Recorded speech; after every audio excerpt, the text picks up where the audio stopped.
Page 47, a lead sheet for Greensleeves in the key of A minor.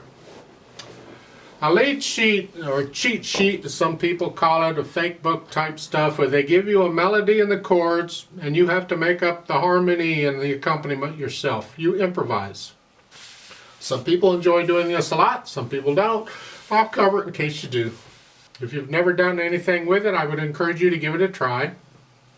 And we'll keep it simple, because you can get pretty elaborate with this. Let's just keep it simple.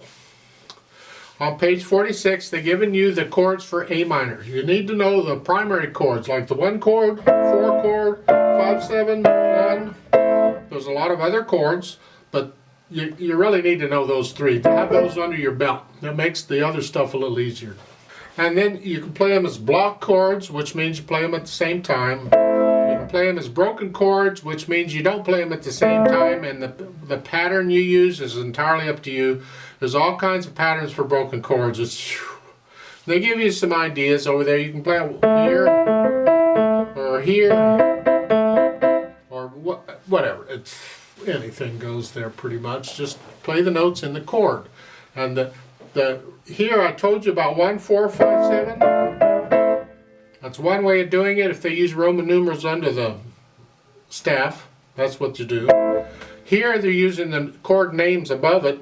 So then we need to know the names of these chords. So A minor, a D minor, here, right? And then here's a E7, E7, A minor. So review these chords on page 46. You have A minor here. Do it in both hands. A minor, G, F, E.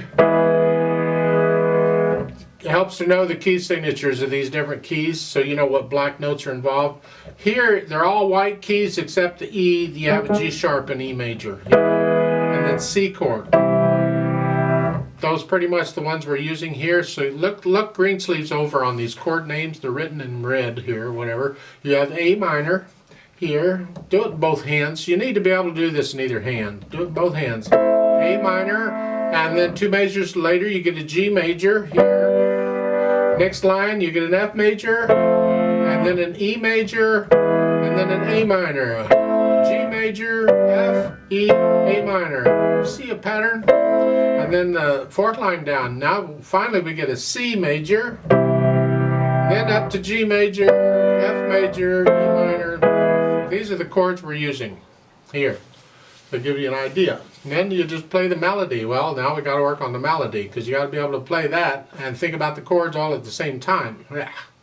So make sure you're up here. Follow this fingering. 1, 2, 3, 1, 2, 3, 1 and 2. It's an E, F sharp.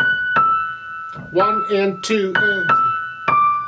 They're saying here, I don't like doing that. I do a 2, 1.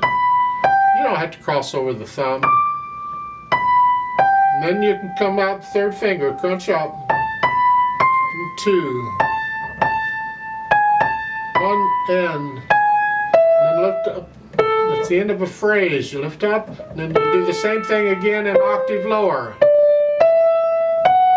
And here again is a 2, 1. So I don't have to cross it.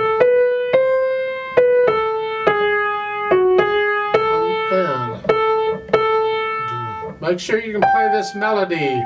1 and 2. Here you cross over. And play it all legato. At the ends of the phrase, lift up. And then you're up here again, do it all again. Make sure you can play the melody. Then go back and add the chords. Here. Here. Where you play these chords is up to you. What do you like to hear? You judge it and experiment one time. Next time, come down here.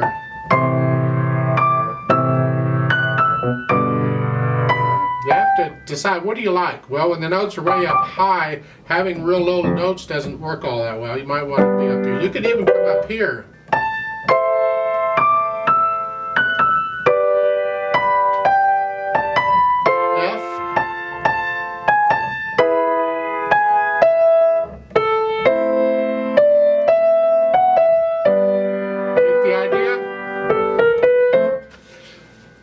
Then go back, once you can get through it and you're comfortable with it, try changing the chords so you're not playing block chords all the time.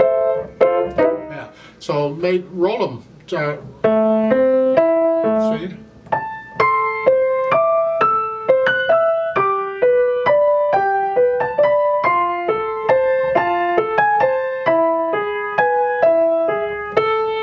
See, here I had to leave a note out on a chord so the right hand could have that area. That's fine. You don't have to play notes every beat. You can have rests in there. I could do this, for instance. I could do here a 1-2 rest. 1-2. Yes. I could rest there. You know, I don't know. It's up to me. Or just play a quarter note and a half note.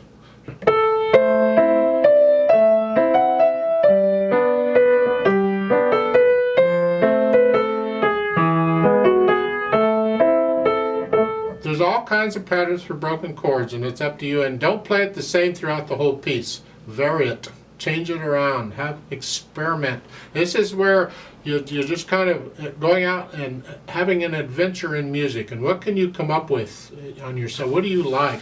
You usually stumble on what you like, and oh, I like that, and then you'll have discovered something new for yourself. But it takes a little time to just sit there and experiment with it. If anybody's listening to you, they'd probably go nuts because you'll keep playing the same little bit over and over and over and over because you keep experimenting. And to anyone listening, that's rah. But for you, it can be a lot of fun. I'm not going to do a play with me here because it's melody. You can get the melody, and as far as the chords go, it's entirely up to you what you want to do. There is no right or wrong answer. Just stick with these chords. We're sticking with the root position on all these chords, where it's every other note. Here, you don't have to do that. You can use the inversions. So I can go here, and then for the G, I could go here if I want, or I can go down. So again,